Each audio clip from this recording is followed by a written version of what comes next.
Good evening, Mr. Chairman. Good to see you again and everybody else on the board. I appreciate this opportunity. My name is Rick Lannoye.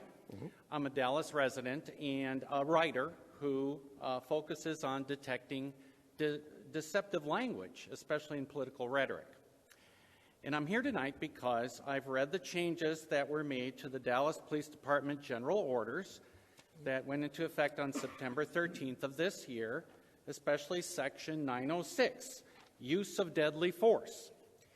And unfortunately, I found it to be glaringly evident that the intention was to use wording that was deceptive.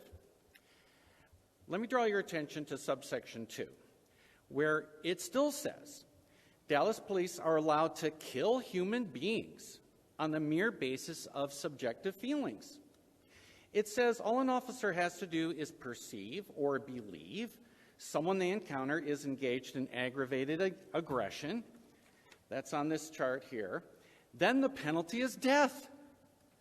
And just to make it worse, it says police can kill based on what a lay person who has no professional training might feel is a life and death situation.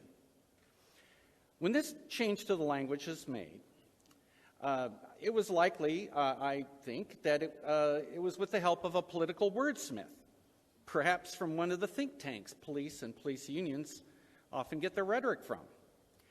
And that's what we find here in Section 906, where the word reasonable was tacked in front of the words perceive and believe, resulting in what is nothing really more than an oxymoron. There's no such thing as acting on reason, which comes from the front of the brain, all the while relying on feelings that come from the back.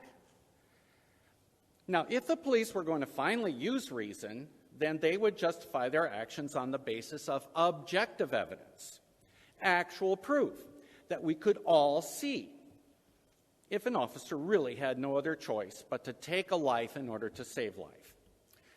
But unfortunately, this carefully concocted doublespeak merely allows police to kill for no reason, because they can always still claim afterwards, quote, oh, but I felt or perceived or believed life was in danger, and then literally get away with murder.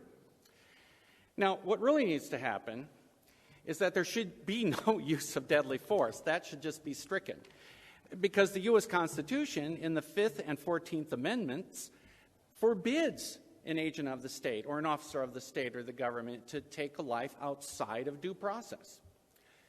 However, if we're going to allow Dallas police to execute human beings on the street without due process, then what this order should say is an officer may only use deadly force when there is objective evidence that killing a suspect was the only way to prevent a suspect from killing first. Okay.